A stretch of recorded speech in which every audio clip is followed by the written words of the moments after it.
안녕하십니까. 전세계 계신 CBN 청취자 여러분, 하나님의 말씀으로 사랑과 행복 전하는 CBN 교과방송의 정수 인사드립니다. 안녕하십니까. 정성묵 목사입니다. 몇 주 전에 우리 동주안 앞에 토평교에서 심호하시는 우리 박민열 목사님께서 건강이 몹시 안 좋아지셔가지고 기도를 부탁드렸던 기억이 있는데요. 우리 정성묵 목사님께서 토평교에서 박민열 목사님과 팀 목회 사역을 하고 계시잖아요. 네. 현재 좀 어떠신가요? 지금 요양 중이시고요. 속초 쪽에 계십니다. 그래서 지금 열심히 양일건 목사님 계시는 백투에덴 속초에 계시면서 프로그램에 열심히 참여 중이시고, 말씀과 이제 기도 그리고 또 여러 가지 프로그램에 따라서 회복을 하기 위하여 여러 가지로 노력하고 계신데요. 특별히 우리 성도님들의 기도가 많이 필요합니다. 열심히 기도해 주시고 또 힘 주셔서 우리 목사님 잘 이겨내실 수 있도록 한 마음으로 함께 해주시면 감사하겠습니다. 요양 중에 계시다는 말씀 해주셨는데, 바라기는 우리 모든 성도들과 동료 목사님 그리고 가족들의 간절한 눈물의 기도를 우리 주님께서 응답해 주셔서 히스기야에게 베푸셨던 놀라운 역사가 나타나기를 간절히 소망해 봅니다. 저도 고등학교 다닐 때 한 친구가 정말 너무 몸이 안 좋아서 다리를 절단해야 되는 상황을 맞이한 적이 있거든요. 그때 우리 친구들이 다 같이 모여서 철야 기도를 했는데, 2주인가 얼마 안 있다가 소식이 들려오기를 그 세포가 저절로 죽는 놀라운 역사를 발견한 거예요. 암세포가요? 네, 암세포가. 그래서 다리를 절단하지 않아도 되는 그런 역사를 제 눈으로 또 귀로 들은 적이 있는데, 이 놀라운 역사가 우리의 가운데 일어날 수도 있다고 하는 것 여러분 기억해 주셔서 열심으로 밤낮으로 뜨겁게 기도해 주시기를 다시 한번 부탁드리겠습니다. 오늘은 제 히브리서 10번째 시간인데요. 제목은 휘장 가운데로 길을 여심이라고 하는 제목입니다. 먼저 기억절 말씀을 읽어드리겠습니다. 그리스도께서는 참것의 그림자인 손으로 만든 성소에 들어가지 아니하시고 바로 그 하늘에 들어가사 이제 우리를 위하여 하나님 앞에 나타나시고. 히브리서 9장 24절 말씀이었습니다. 자, 오늘 교과의 제목이 휘장 가운데로 길을 여심이라고 하는 제목인데 어떤 말씀인가요?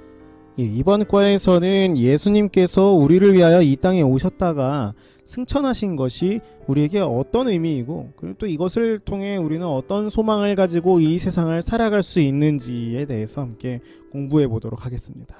우리는 하늘을 바라보면서 살아가는 백성들이기 때문에 하늘로 올라가신 예수님에 대해서 공부하는 것은 굉장히 중요합니다. 특별히 오늘 이 교과 공부를 통하여 하나님께서 우리를 보좌 앞으로 초청하시는 음성을 듣고 어떻게 하나님 앞에 나아가야 하는지 알게 되는 귀한 시간 되기를 기도합니다. 예수님은 지금 어디에 무엇을 하고 계시는지에 대한 말씀, 히브리서에 좀 나타나 있잖아요. 이 히브리서는 그래서 현재에 사는 우리들에게 매우 필요한 복음의 말씀이다, 이런 생각이 드는데요. 특별히 성경 히브리서는 바울이 자신의 동족 히브리인들에게 예수님에 관하여 쓴 성경의 기독론적인 책이라고 제가 자주 말씀을 드리는데, 그래서 그는 처음부터 예수님에 관하여 창조주, 약속된 메시아, 우리의 고엘 되시는 형제, 그리고 레위 지파를 넘어서는 멜기세덱의 반차를 쫓은 대제사장이심을 설명해 왔는데요. 그분은 우리를 위하여 하늘 성소에서 대제사장으로서 어떤 일을 하시는지 오늘 정성무 목사님과 함께 살펴보도록 하겠습니다. 말씀에 앞서 참여 듣고 시작합니다. 여기는 말씀의 방송 CBN 코리아입니다.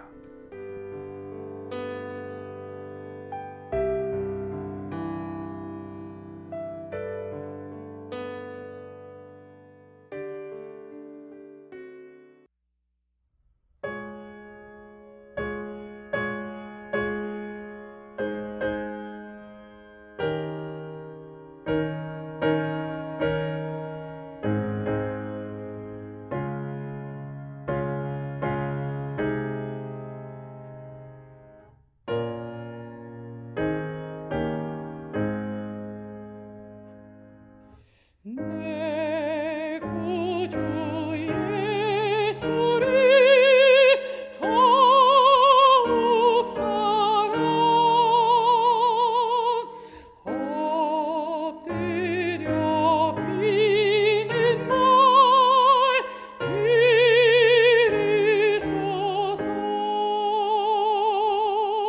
내 진정 소원은 내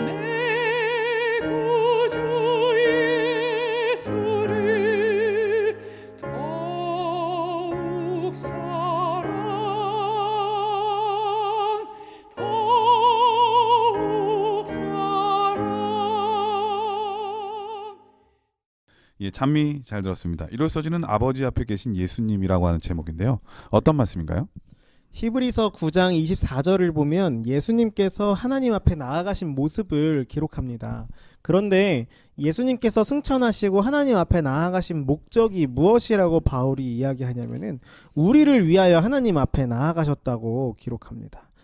하나님 앞에 나아가는 것, 이게 사실 이스라엘 백성 중에 남자라면 1년에 3번씩 반드시 해야 하는 것이었잖아요. 네, 절기에 따라서. 그렇죠. 하나님께서 그들로 하여금 이 6월절, 77절 그리고 초막절에 하나님 앞에 나아오도록 지시를 하셨습니다. 그리고 이 모든 절기들은 예언적인 의미가 포함되어 있었는데요.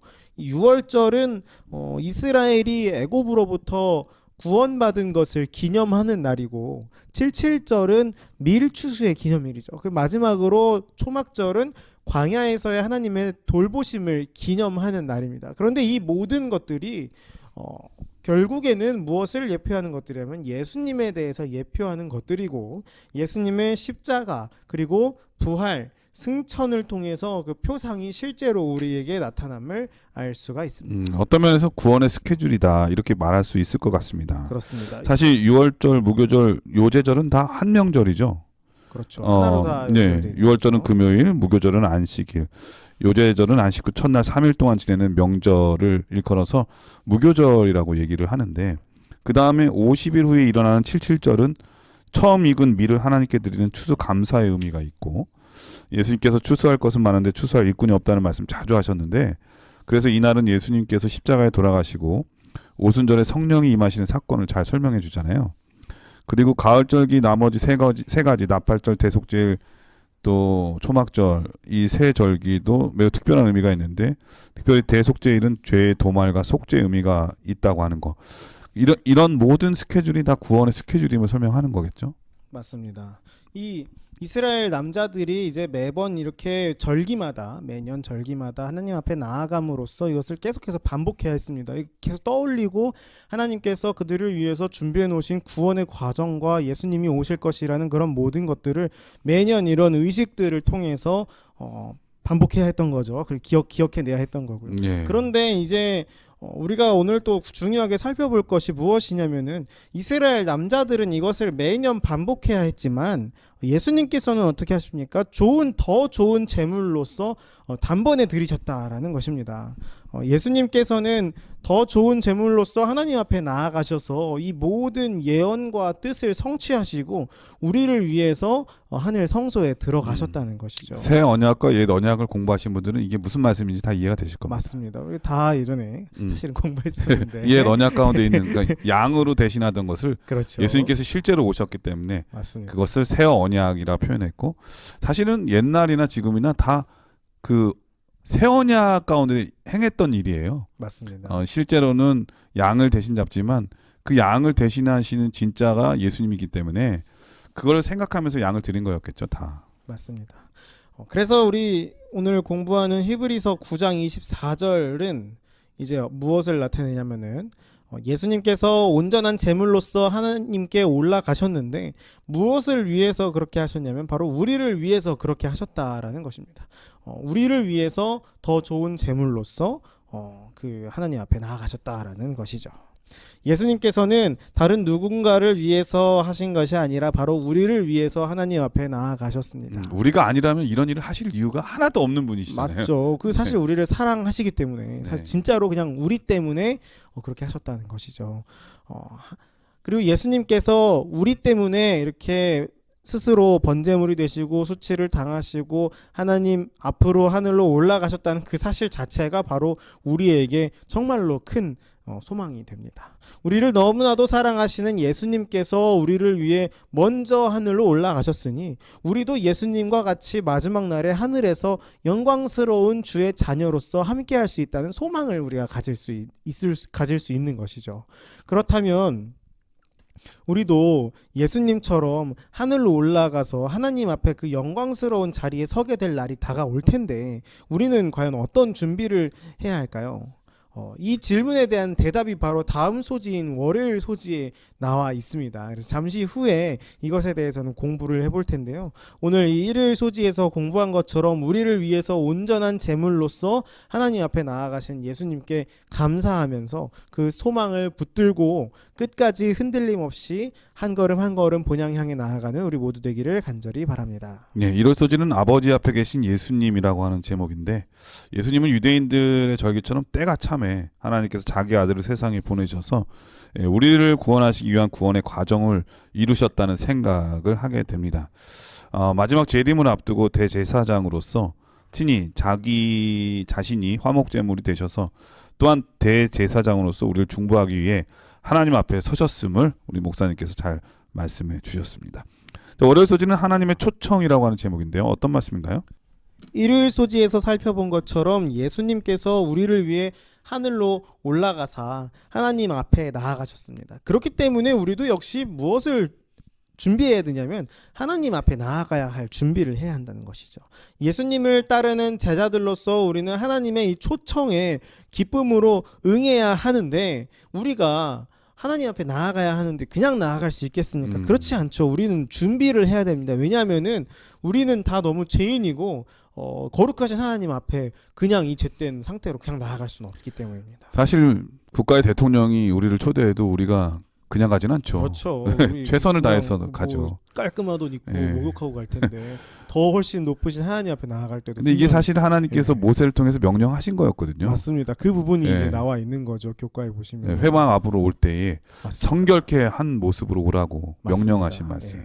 히브리서 12장 18절부터 21절을 살펴보면요, 고대 이스라엘 백성들이 하나님의 음성을 이제 들었던 것을 기록을 합니다. 그런데 하나님의 음성을 들은 이스라엘 백성들의 이 반응을 출애굽기 19장에서 살펴보면은 그들이 어떻게 했다고 기록하냐면 매우 두려워했다라고 기록을 합니다. 히브리서 12장 21절을 보면은 누구까지도 두려워했다고 기록하냐면 모세도, 예, 하나님의 종 모세도 두렵고 심히 떨린다라고 기록을 합니다. 저 같아도 그랬을 것 같아요. 그렇죠. 네. 이거 누가 안 무섭겠어? 그죠? 누가 안 무섭겠어? 하나님께서 저를 부르시는데. 그렇죠. 그 굉장히 떨릴 것 같습니다. 맞아요. 우리가 이렇게 떨린다는 것에 대해서 공감을 하는 것, 그리고 모세가 떨린다라는 것이 왜 그러냐면 바로 우리나 모세나 다 죄인이기 때문입니다. 근데 이걸 확실히 느끼는 게 뭐냐면 해보면 알아요. 목사님 하늘 쳐다본 적 있어요? 지금도 보고 있죠. 네, 근데 하늘을 쳐다보잖아요. 오래 못 있어요. 그렇습니까? 목도 아프고 아, 쳐다보기가 목이 아파서. 눈도 부셔요. 눈부시죠. 그리고 제대로 뜰 수가 없어요. 그래서 저는 그런 걸 볼 때마다 진짜 우리는 죄인이구나 이런 생각 많이 듭니다. 맞습니다. 사실 자연을 보면은 네. 더 우리가 이 죄인이고 사실은 우리가 얼마나 작은 존재이고 하나님 앞에 비댈 수 맞아요. 없다는 것을 사실은 많이 느끼게 진짜 맑고 깨끗한 되는데요. 천연계 보면은 정말 깨끗하고 순수하다, 순결하다는 느낌 들잖아요. 맞습니다. 이 제가 사실은 좀 다른 얘기긴 한데 예. 이 영상을 보다가 고래 영상을 봤습니다. 고래. 근데 고래 영상을 봤는데 고래만 봐도 무섭더라고요. 그러니까 하나님이 창조하신 고래인데 너무 커다랗고 이게 가까이서 촬영한 걸 봤는데 하나님께서 창조하신 이 천연계 동물인데 와, 이렇게 커다랗구나. 30m까지 크는 고래가 있다잖아요. 와. 정말 저는 이거 보면서 멀리서 보니까 그냥 그렇구나 하지. 그렇죠. 내 눈앞에서 그게 그렇죠. 수영하면서 눈앞에서 말도 안 되는 크기인데 네. 근데 그런 모든 것들을 지으신 하나님의 음성을 듣는다는 것이 사실은 두려운 게 당연한 것이죠. 우리가 죄인이기 때문에 우리는 작은 존재고. 예. 그래서 이제 우리는 두려워하는데 하나님의 마음은 어떠시냐면은 가까이 지내고 싶으신 거예요. 네. 우리는 무서운데 사실 하나님께서는 이스라엘 백성들과 또 가깝게 지내고 싶으셨고 그들과 친밀한 관계를 가지고 싶으셨던 것입니다. 그게 나를 위해서 지을 성소를 마련하라고 하신 말씀이죠. 그렇죠.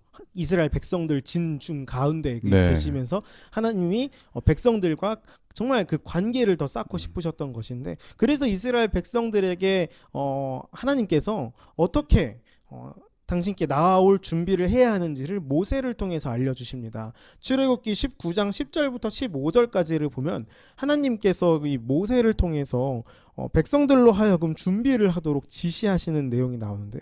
이 준비 과정을 한 단어로 정리하면 바로 성결입니다. 성결.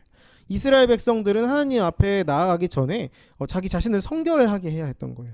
그래서 이스라엘 백성들이 뭐 했냐면 막 옷을 빨고 몸을 씻는 이런 정결케 하는 성결케 하는 의식들을 진행합니다. 네. 이 우리도 마찬가지로 하나님의 초청에 순종해서 하나님 앞에 나아가야 하는데 하나님 앞에 나아갈 때 우리가 어떤 준비를 해야 되냐? 우리 자신을 성결케 해야 하는 것입니다. 여기서 말하는 성결케 하다라는 말은 어떤 뜻일까요? 이 성결은 마음의 깨끗함? 그렇죠, 맞습니다. 마음이 청결한 상태입니다. 이게 어떤 이런 옷을 빨거나 몸을 씻는 행위는 이제 외형적인 준비 작업이잖아요. 네. 이런 준비 작업도 중요하긴 한데 이런 준비 작업 자체가 하나님을 만나기 위해 백성들이 마음을 준비해야 할 필요를 그들에게 각인시키기 위해서 마련된 것이었습니다. 예, 예수님께서도 산상보훈에서 팔복 중에 하나로 마음이 청결한 그렇죠. 자는 마음이 하나님을 청결한 볼 자. 것이라고 맞습니다. 약속해 주셨잖아요. 맞습니다. 그 부분에 대해서 이제 마음의 청결에 대해서 재림교회 성경 주석이 이렇게 주석하고 있습니다. 마음이 청결하게 된다는 말은 성도들이 차려입은 세마포 그리스도의 의의 옷을 입는 것, 곧 품성의 완전을 의미한다. 마음이 청결하다는 말은 사람이 절대적으로 죄가 없다는 것을 의미하지 않고 오히려 그의 동기가 옳고 그리스도의 은혜로 과거의 잘못에 등을 돌리고 예수 그리스도 안에서 완전의 목표를 향해 쫓아가는 것을 의미한다. 네, 이 성결케 하는 것, 곧 이 마음을 청결하게 하는 것은 그리스도의 의의 옷을 입는 것입니다. 그리스도 안에서 끊임없이 죄와 싸우고 은혜로 이 의롭다 칭함을 얻는 것, 그것이 바로 무엇이냐면 성결이라는 것이죠. 우리는 하나님 앞에 나아가기 위하여 우리 자신을 성결케 해야 합니다. 고대 이스라엘 백성들은 결국 믿음이 부족해서 두려워하며 하나님 앞에 나아가지 못했습니다. 출애굽기 20장 18절부터 21절을 보면요, 이스라엘 백성들이 두려워 떨면서 모세에게 가가지고 그들의 중재자가 되기를 청합니다. 사실 정말 안타까운 일이죠. 하나님께서 그들과 더욱 가까워지기를 원하셨지만 정작 이스라엘 백성들이 믿음이 부족해서 두려움으로 인해 하나님과 함께하지 못했던 것입니다. 상상해 보면은 모세 등에 딱 서가지고 모세 등을 떠미는 떠미는 거죠. 거죠. 이렇게 가서 좀 해줘. 우리 대신 가서 네. 하나님과 좀 만나줘. 앞에 서주세요. 우리 직접 만나긴 부담스러우니까 네. 못하겠으니까 뭐 좀 네. 만나줘 이런 그러니까 얘기. 중재자가 그렇게 나누죠. 중요한 거예요. 맞습니다. 네. 모세가 그런 것들을 이제 잘 할 수 있으니까 있는 사람이니까 이제 늘 믿고, 하나님 앞에 섰었고요. 네, 그렇죠. 믿고 맡긴 것이죠. 오늘 하나님께서는 이 동일한 목소리로 우리를 초청하십니다. 그런데 우리는 예수 그리스도 안에서 우리를 성결케 한다면 우리 이스라엘 백성들처럼 두려워할 필요가 전혀 없는 거예요.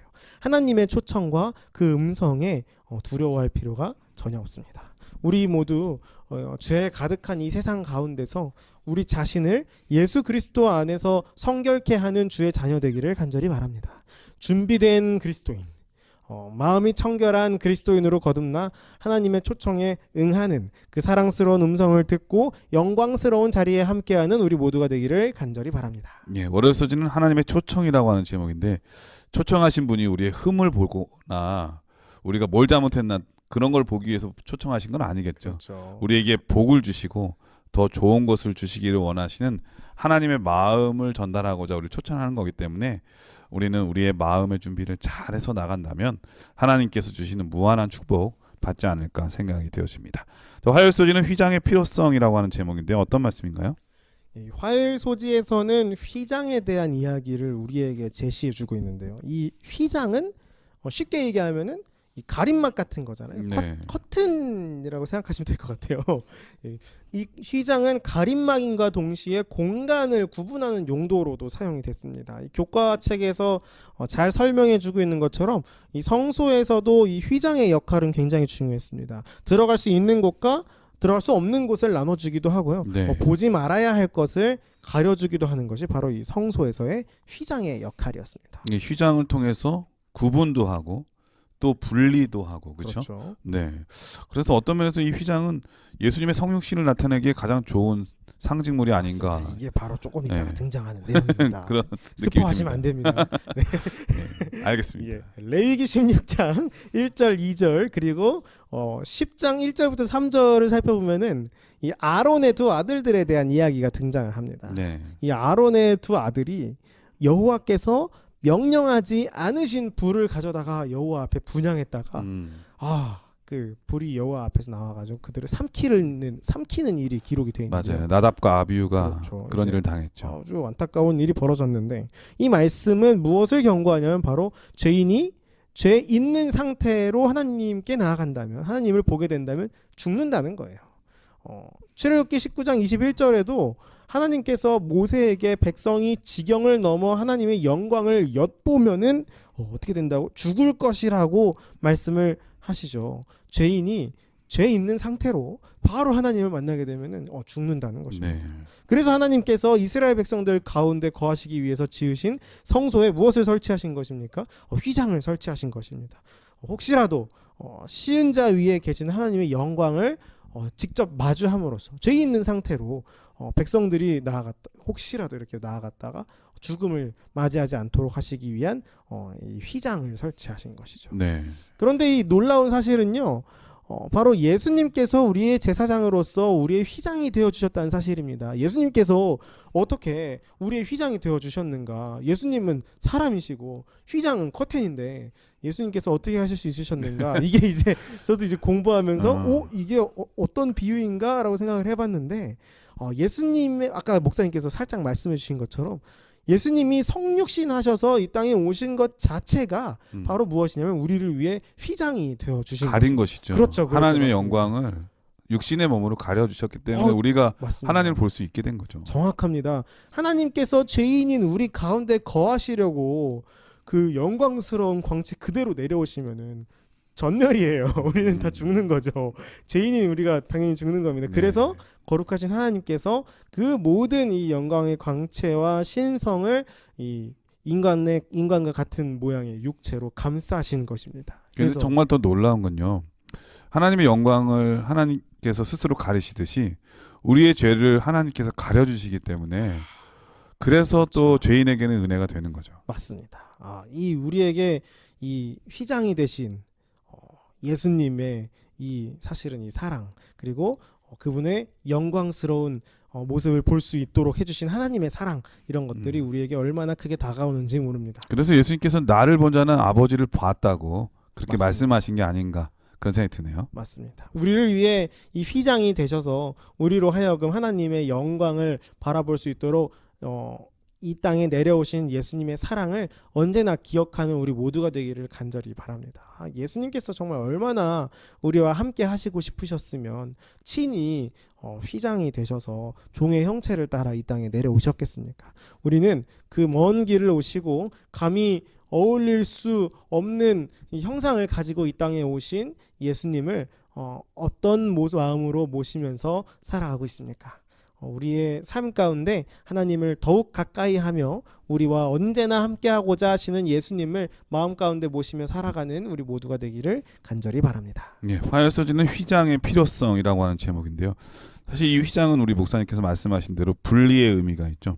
하나님과 죄인 사이의 분리, 막힌다음이라고도 할 수 있는데 그런데 이 다른 의미로 보면은 하나님과 죄인 사이의 중재자로서 서 있는 것을 의미하기도 합니다. 그래서 이 휘장은 예수님을 나타내는 것이고 또 그런데 예수님께서 이 피 흘림 또 그분의 중보를 통해서 이 막힌 담을 헐어 버리셨잖아요.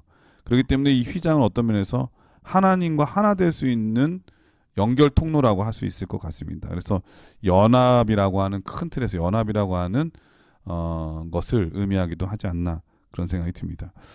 죄인이 하나님과 연합될 수가 없겠죠. 그런데 이 일을 이루신 것이 바로 예수님의 성육신 덕분이라고 하는 것을 배울 수 있었습니다. 자, 그럼 여기서 찬미 한 곡 들으신 다음에 계속해서 수요일 목요일 서지를 공부하도록 하겠습니다. 여기는 말씀의 방송 CBN 코리아입니다.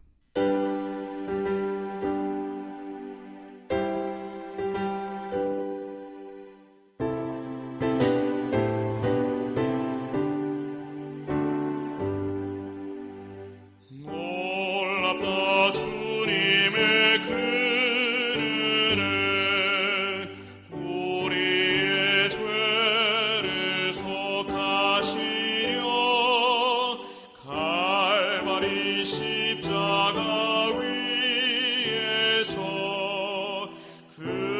귀한 모여를 열네 주의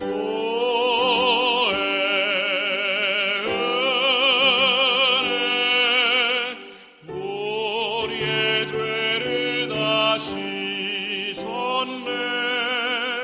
주의 은혜 우리의 죄를 다 씻었네. 예, 수요 소지는 휘장 가운데로 열어놓으신 새로운 살길이라고 하는 제목입니다. 어떤 말씀인가요? 예, 히브리서 10장 19절 20절을 함께 보시겠습니다. 그러므로 형제들아 우리가 예수의 피를 힘입어 성소에 들어갈 담력을 얻었나니 그 길은 우리를 위하여 휘장 가운데로 열어놓으신 새로운 살길이요 휘장은 곧 그의 육체니라. 예수님께서 길을 열어두셨는데 휘장 가운데로 열어놓으신 새로운 살 길이라고 말씀하십니다. 그리고 바울은 22절에서 예수님께서 휘장 가운데로 열어놓으신 살 길을 통해 믿음을 가지고 하나님께 나아가자라고 권면을 하고 있습니다. 바울이 이렇게 참 마음과 믿음으로 하나님께 나아가자, 우리는 나아갈 수 있다라고 권면하는 근거가 바로 19절부터 22절에 두루 나와 있는데요. 첫 번째는 우리가 예수님의 피로 성소에 들어갈 담력을 얻었다는 사실입니다. 네. 예수님의 피는 영원한 속죄를 이루신 피입니다. 죄인은 하나님 앞에 감히 나아갈 수 없으나 예수님의 피로 죄 씻음을 받은 자마다 하나님 앞에 담대히 나아가게 되는 것이죠. 두 번째로 하나님의 집을 다스리는 큰 제사장이 계시다는 사실입니다. 21절에 나와 있죠. 여기서 말하는 하나님의 집은 이 교회 혹은 천국을 가리키는데요. 예수님께서 이미 우리 가운데 계시며 큰 제사장이시자 우리의 크신 중보자이십니다. 우리는 교회 안에서 예수님으로 말미암아 하나님께 나아가고 하나님을 섬깁니다. 그렇기 때문에 우리는 믿음으로 새로운 살 길을 통해 하나님께 나아갈 수 있는 것입니다. 예, 하나님의 집은 어떤 면에서 우리를 구속하기 위한 대속을 위한 하늘 성소라고도 말할 수 있겠죠. 맞습니다. 이 세 번째 근거는 바로 무엇이냐면은 우리가 죄 사함을 받았다는 것입니다. 우리는 대제사장 예수 그리스도의 속죄의 피로 악하고 더러워졌던 양심이 깨끗해지고 우리의 몸을 맑은 물로 씻은 바 되었습니다. 이것이 구원이 내포하는 중요한 내용인 죄 사함입니다. 우리는 죄 사함을 받았기 때문에 하나님께 나아갈 수 있고 그 초청에 응할 수 있는 것입니다. 이 세 가지 근거를 한마디로 정리하면 속죄의 신앙입니다. 이 속죄의 신앙을 근거로 히브리서의 저자는 우리에게 하나님 앞으로 나아가기를 권면합니다. 교과는 20절에 새로운 살 길을 예수님께서 그분의 희생과 승천을 통해 계시하신 새 언약이라고 설명합니다. 이 새 언약 역시 마찬가지로 예수님께서 우리를 위한 모든 의무를 다하시고 십자가의 희생과 승천을 통해 새 언약을 이루신 것입니다. 우리를 위해 새 언약을 이루시고 새로운 살 길을 열어주신 하나님 예수님께 감사합니다. 사탄은 끊임없이 우리에게 죄인이라고 너는 구원받을 만한 자격이 전혀 없다고 이야기합니다. 그러나 예수님께서는 우리의 모든 죄를 보혈로 씻으셨습니다. 이 틀림없는 사실을 기억함으로 어두운 이 세상에서 희망을 가지고 주님 앞에 나아가는 우리 모두가 되기를 기도합니다. 예, 수요 소지는 휘장 가운데로 열어놓으신 새로운 살길이라고 하는 제목인데요. 이 살길이라고 하니까 정말 좋습니다. 죄인에게 가장 큰 절망은 죽음인데 다시 살 수 있다고 하는 소식은 복음이죠. 옛 언약 가운데 행해지는 성소제도에 살던 사람들은 참 번거로웠습니다. 아시다시피 죄를 지은 다음에는 양이나 소나 비둘기를 사서 제물로 드려야 했는데요. 이것을 제사장들이 팔았잖아요. 그런데 이것을 살려면 특별한 돈이 필요했거든요. 그래서 성전에서 돈을 바꿔야 했습니다. 그만큼 죄인이 하나님 앞에 나아가기가 매우 어려웠다는 말이죠.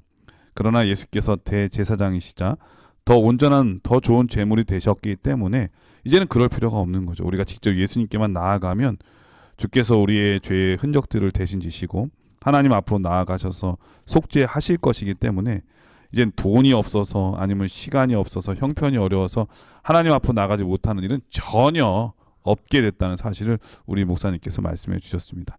이거보다 더 큰 은혜가 있을까요? 죄인에게 이보다 더 큰 복음은 없다고 하는 사실 다시 한번 생각하게 됩니다. 자, 목요일 소지는 그들이 하나님의 얼굴을 보게 됨이라고 하는 제목인데 어떤 말씀인가요? 히브리서 12장 22절로 24절을 함께 보겠습니다. 그러나 너희가 이른 곳은 시온산과 살아계신 하나님의 도성인 하늘의 예루살렘과 천만 천사와 하늘에 기록된 장자들의 모임과 교회와 만민의 심판자이신 하나님과 및 온전하게 된 의인의 영들과 새 언약의 중보자이신 예수와 및 아벨의 피보다 더 나은 것을 말하는 뿌린 피니라. 목요일 소지에서 교과는 히브리서를 읽는 독자들이 시온산, 그러니까 살아계신 하나님의 도성인 예루살렘의 하늘 예루살렘에 이르렀다고 기록합니다. 네. 이것을 이해하려면 이 바로 전의 구절들도 살펴봐야 하는데요. 12장 18절로부터 21절은 고대 이스라엘 백성들이 시내산으로 나아가 하나님 앞에 섰을 때의 기사를 기록했습니다.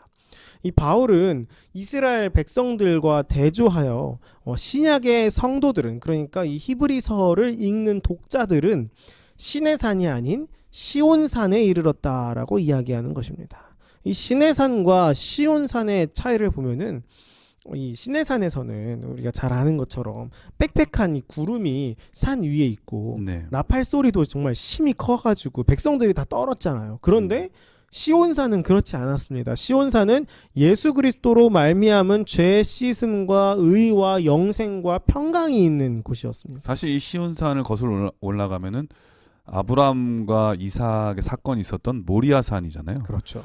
거기가 중요한 것은 여호와 이레거든요. 대신 죽음을 당하는. 은혜죠. 그래서 이삭이 사는. 그래서 아마 이 특별한 의미가 있는 게 아닌가 그런 생각이 드네요. 여기 근데 이 바울이 이야기하는 예. 이런 곳에 우리가 이미 이르렀다라고 이야기하잖아요. 예. 이 바울이 이야기하는 이것이 바로 우리가 육체적으로 시온산에 이르렀다고 이야기하는 것은 아니죠. 그러니까 영적으로 이르렀다는 거잖아요. 맞아요. 에베소서 2장 5절로 6절을 보면은 허물로 죽은 우리를 그리스도와 함께 살리셨고 또 함께 일으키사 그리스도 예수 안에서 함께 하늘에 앉히시니라고 기록하고 있습니다. 네, 진짜 여호와 이레네요. 맞습니다. 이미 우리가 영적으로 하나님의 임재 가운데 도착했다는 것입니다. 그런데 누구를 통해서 우리가 하나님의 임재 안에 도착했다라고 이야기하는 것이냐면 바로 예수 그리스도를 통해서 우리의 대표자 되시는 예수 그리스도의 피를 통해 우리가 하나님의 임재 가운데 이미 있다라는 것입니다. 그렇기 때문에 우리는 마지막 순간에, 그러니까 영광스러운 그날에 하나님의 나라 시온산에 가는 그 경험을 할 것이지만 지금도 이미 우리는 예수 그리스도를 통해 이미 이루어진 일이라는 사실을, 그러니까 시온산에 거하고 있던, 이미 도착했다라는 사실을 우리는 기억해야 합니다. 네, 이 부분에 대해서는 12가 때 조금 더 자세히 공부하게 될 것 그렇죠, 같습니다. 맞습니다. 앞으로 네. 조금 더 자세히 공부하게 될 텐데요. 흔들리지 않은 나라를 상속받는 그 내용에 대해서 맞습니다. 12가에 나오니까요. 여러분 계속 관심을 가져주세요. 네. 이 히브리서는 그래가지고 이 예수 그리스도의 희생과 승천을 강조하면서 우리로 하여금 천국 시민으로서 믿음을 굳게 하며 살아가야 한다고 끊임없이 권면하고 있는 것입니다. 예수 그리스도를 통하여 우리가 이미 하나님 안에 거하는 믿음의 백성임을 잊지 않고 마지막 그 순간, 약속의 순간까지 믿음을 잃지 않는 우리 모든 믿음의 형제 자매 되기를 간절히 바랍니다. 예, 목요일 소지는 그들이 하나님의 얼굴을 보게 됨이라고 하는 제목인데요. 우리 믿는 사람들은 은혜라는 말을 많이 쓰고 그 뜻을 잘 이해하기는 하지만 교회를 다니지 않거나 믿지 않는 분들은 은혜라는 말 대신에 신세라는 말을 많이 쓰죠. 그렇죠. 네, 신세졌다 이런 말을 많이 사용하는데, 그런데 우리가 누군가에게 큰 신세를 졌는데 어쩌다 그 신세를 진 그분을 만나게 되면 보통은 식사라도 잘 대접하고 싶은 마음이, 그런 마음을 표현하고 싶은 마음이 기본이잖아요, 그렇죠? 그렇죠. 그런데 그때 신세를 베푼 분께서 우리가 서로 가족 같은 사이인데 뭘 이렇게 하느냐, 내가 이보다 더 큰 일도 너를 위해서 할 수 있다, 이런 얘기를 들으면 어떤 생각이 들까요? 감사하죠. 하늘을 날아가고 싶은 기분이겠죠. 잘 살았구나. 예수님 우리에게 그분 자신의 생명을 주셨습니다. 이보다 더 큰 사랑이 어디 있겠습니까? 이것을 깨닫는 기쁨을 가진 사람들은 주님과 함께 하고 싶은 마음, 그리고 뭔가를 더 드리고 싶은 그런 마음, 그리고 또 주님을 만날 그런 소망으로 살아가지 않을까요? 이 큰 소망이 저와 여러분들의 소망이 되기를 간절히 축원합니다. 주님께서 오늘 우리에게 말씀하십니다. 너는 내 아들이다. 내 딸이다, 내 자녀라고 말씀하십니다. 이 놀라운 특권 여러분 꼭 잃어버리지 않게 되기를 간절히 소망합니다. 우리 목사님께서 이번 교과를 간략하게 정리해 주시고 기도하고 마치도록 하겠습니다. 예, 이번 교과에서는 우리가 하나님 앞으로 나아가신 예수 그리스도의 모습을 살펴봤습니다. 특별히 이 예수님께서 승천하심을 통해서 모든 믿는 자들로 하여금 하나님의 약속이 정말 참된 것임을 확증해 주셨습니다. 우리는 우리 앞에 먼저 가신 그리스도의 모본을 따라 그 소망을 가지고 하나님 앞에 나아가야 합니다. 하나님 앞에 나아가기 위해서 우리는 무엇을 해야 하냐면 우리 스스로를 성결하게 열심히 준비해야 된다는 것이죠. 이스라엘 백성들이 하나님 앞에 나아가기 위하여 자신을 성결하게 해야 했던 것처럼 우리도 역시 마찬가지로 성결하게 하는 과정이 필요합니다. 우리의 마음을 청결하게 한 뒤에 우리의 휘장 되시는 예수 그리스도를 통하여 하나님의 영광을 바라보는 우리 모두가 되기를 간절히 바랍니다. 우리를 위해서 새로운 살 길을 열어두신 그리스도의 사랑에 감사하며 시온산 향해 나아가는 우리 모두가 되어야 합니다. 우리는 이미 예수 그리스도의 보혈로 말미암아 하나님 안에 거하는 백성임을 잊지 맙시다. 우리를 영원히 사랑하시는 예수 그리스도를 통해 구원의 기쁨을 지금 누리는 여러분들과 제가 되기를 바라면서 오늘 교과를 마치겠습니다. 예, 목사님께서 기도해 주시고 교과를 마치겠습니다.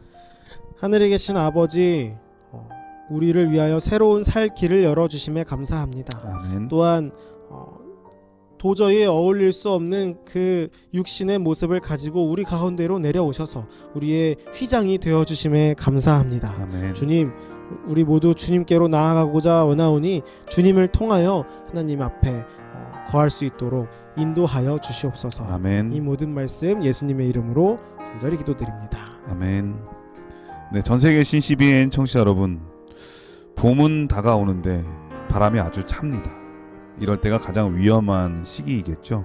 우리 청취자분들 늘 영육간에 강건하시기를 간절히 바라면서요, 우리 박민열 목사님을 위해서 계속해서 뜨겁게 간절히 기도해 주시기를 부탁드리겠습니다.